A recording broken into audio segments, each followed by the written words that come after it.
నమ్మకం టీడీపీకి ఉంది, టీడీపీ భాగస్వామైన బీజేపీ జనసేనకు కూడా ఉంది. సిట్టు బదులు వేస్తే ప్రతిపక్ష పార్టీ కూడా అంగీకరించడానికి సిద్ధంగా ఉంది. ఇష్యూ చిన్న సింపుల్, దాన్ని ఆ రకంగా క్లోజ్ చేయొచ్చు కదా, పొలిటికల్ ఇష్యూ లేకుండా చేయొచ్చు కదా రవికుమార్ గారు. ప్యానెల్లో ఉన్నటువంటి పెద్దలకు ప్రేక్షకులకు అందరికీ నమస్కారం. ఇప్పుడు మీరు చెప్పిన 3 పాయింట్స్. ఒకటి, ఇది ఏమైనా రాజకీయ పరమైన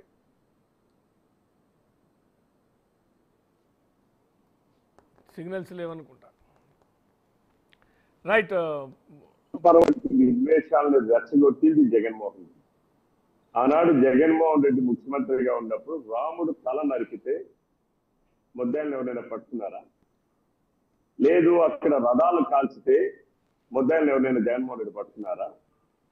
లేదు. విజయవాడలో విగ్రహాలను పగలగొడితే ఎక్కడైనా ముద్దాయిలను పట్టుకున్నారా? మత విద్వేషాలను రెచ్చగొట్టింది జగన్మోహన్ రెడ్డి. ఈరోజు నేను మాట్లాడడంలా భారతదేశంలో ఆంధ్రప్రదేశ్ రాష్ట్రం గడిచిన 5 సంవత్సరాల్లో మతపరమైనటువంటి సమస్యలు, వ్యవస్థలు ఇవి ఏర్పాటులో ఏ మతంలో జరిగాయి అనేటటువంటిది ఒక్కసారి మీ మీడియాలో వచ్చింది. మీరు ఒకసారి గుర్తు చేసుకోమని మీ అందరికీ చెప్తా ఉన్నాం. ఇక్కడ రాజకీయం, జగన్మోహన్ రెడ్డి చేసేది రాజకీయం ఎక్కడ ఉందండి? నీచమైనటువంటి మనస్తత్వం కలిగినటువంటి వ్యక్తి జగన్మోహన్ రెడ్డి. ఆయనకి రాజకీయం అంటే అవినీతి, దోపిడీ. జగన్మోహన్ రెడ్డి దోపిడీకి ఏది కాదనేది ఏది అనర్హం. అది తిరుపతి లడ్డు ప్రసాదమా, లేకపోతే ఇసుకనా, లేకపోతే మైనింగ్నా, లేకపోతే మద్యంనా, లేకపోతే నాడు నేడు స్కీమ్ నా, ఏది కూడా వెల్ఫేర్ స్కీమ్స్ లో కూడా అవినీతి దోపిడీ చేసినటువంటి వ్యక్తి జగన్మోహన్ రెడ్డి. ఒక ఎగ్జాంపుల్ చెప్తాను. నేను బటన్ నొక్కా అన్నాడు. ఆయన నొక్కినటువంటి బటన్ లో మీరు ఓవరాల్ గా క్యాల్కులేట్ చేసి చూసుకోండి, 18% ఆఫ్ ది పీపుల్ కి ఆయన నొక్కిన బటన్లు డబ్బులు చేరలా. అలాగే ప్రభుత్వంలో కూడా డబ్బులు లేవు. ఖాతాకి అమౌంట్ లబ్ధిదారు ఖాతాకి చేరినట్టుగా కనబడుతుంది, బట్ ఖాతాకి డబ్బులు చేరలా. అంటే జగన్మోహన్ రెడ్డి కొంతమంది హ్యాకర్స్ ను పెట్టుకుని నేను ఈ టైంకి బటన్ నొక్కుతా, మీరు అదే టైంకి హ్యాక్ చేయండి. ఇది కూడా ఒక పెద్ద స్కామ్ జరిగింది, కొన్ని వేల కోట్ల స్కామ్ జరిగింది. సో ఇది జగన్మోహన్ రెడ్డి అనేటటువంటి దోపిడీ విధానానికి అతనికి మతం అడ్డు కాదు, ప్రాంతం అడ్డు కాదు, పథకాలు అడ్డు కాదు, ప్రభుత్వాలు అడ్డు కాదు. ఏ పథకమైనా సరే ఎందులోనైనా ఆయనకి డబ్బులు దోపిడీ కావాలి. ఆయనకి అలాగని ఆయన నమ్ముకున్నటువంటి ఏదైనా ఒక మతం ఉంది. ఓకే, నేనంటున్నా రవికుమార్ గారు జనరలైజ్ చేస్తున్నారు, మాట్లాడుతున్నారు. ఓకే, అవినీతి గురించి నేను జనరలైజ్ చేయట్లేదండి. నేనంటే అవినీతి అంటే నేను తిరుపతి సబ్జెక్ట్ గురించి అంటున్నా. సబ్జెక్టు అంటే అవినీతి గురించి మీరు చెప్తున్నారు, అన్నింటిలో అవినీతి జరిగింది అనేటువంటిది. అంటే ఒక నెయ్యి ధర గురించి వచ్చినప్పుడు వాళ్ళు ఒక లేవనెత్తున్నారు, రాజశేఖర్ గారు ఒక లేవనెత్తున్నారు. నెయ్యి ధర తక్కువ కొన్నారు అంటే అదేదో కల్తీ నెయ్యి అంటున్నారు. మీరు కొన్నప్పుడు కూడా తక్కువ ధరకే కదా, అది కూడా కల్తీ నెయ్యి అని ఒక ప్రశ్న ముందుకు తీసుకొస్తున్నారు.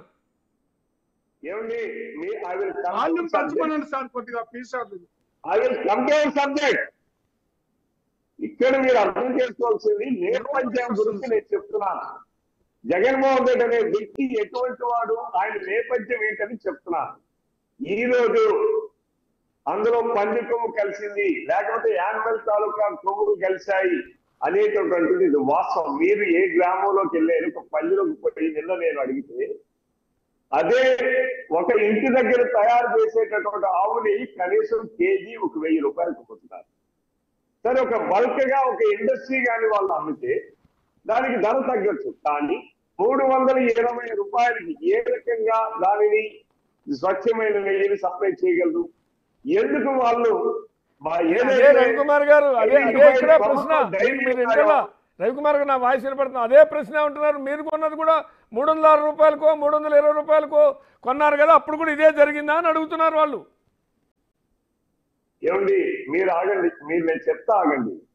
మీరు 360 కొన్నామండి 2018 2017 2024కి 7 సంవత్సరాలు జగన్మోహన్ రెడ్డి ఇన్ని ధరలు పెట్టిన తర్వాత ఏ రకంగా డీజిల్ ధరలు పెరిగాయి, అన్ని ధరలు పెరిగిన తర్వాత ఏ రకంగా అదే వస్తుంది, ఏ రకంగా వస్తుంది అది? జగన్మోహన్ రెడ్డి వ్యవస్థ టెండరింగ్ పెట్టి అన్ని వ్యవస్థల్ని సర్వనాశనం చేసిన దాంట్లో తిరుపతి దేవస్థానం కూడా ఒకటి. అతను కేవలం మతపరమైనటువంటి దాడి చేయడం కోసమే అన్యమత ప్రచారాలు కూడా చేసినటువంటి వ్యక్తి అని జగన్మోహన్ రెడ్డి. నేను అడిగింది చెప్పట్లా, మిగిలిన చెప్తున్నారు. ధర అంటే ధర పెరిగింది 14కి 23కి వచ్చేటికి ధర విపరీతంగా పెరిగింది కాబట్టి ఇప్పుడు 1000 రూపాయలు లేని నెయ్యి లేదు, అప్పుడు 300 దొరికింది. ధర 3 రెట్లు పెరిగింది, 2 రెట్లు పెరిగింది అని ఆ రోజు 300కి ఈ రోజు 300కి దొరికే పరిస్థితి లేదు అని. 7 సంవత్సరాల్లో 2017 నుంచి 2024కి 7 సంవత్సరాల్లో ఎన్ని ధరలు ఎన్ని అవును గట్రా తగ్గుతుందా? ఇది పాల్గొనేది ప్రపంచంలో ఎకనామిక్ జరుగుతున్నాయి. జగన్మోహన్ రెడ్డి మోడీ చేశాడు ఆ లాగా సీనియర్. ఒక్కసారి రవికుమార్ గారు మీ దగ్గర బాగా సిగ్నల్స్ ప్రాబ్లం ఉన్నట్టుంది, ఆడియో ప్రాబ్లం బాగుంది, అసలు ఏం వాయిస్ కూడా వినపట్ల. ఒక్కసారి పురుషోత్తమ రెడ్డి గారు అంటే ధర విషయానికి వచ్చినప్పటికీ రవికుమార్ గారు ఒక ఆర్గ్యుమెంట్లు ఏమైనా ఇస్తున్నారు, కాకుమాన్ రాజశేఖర్ గారు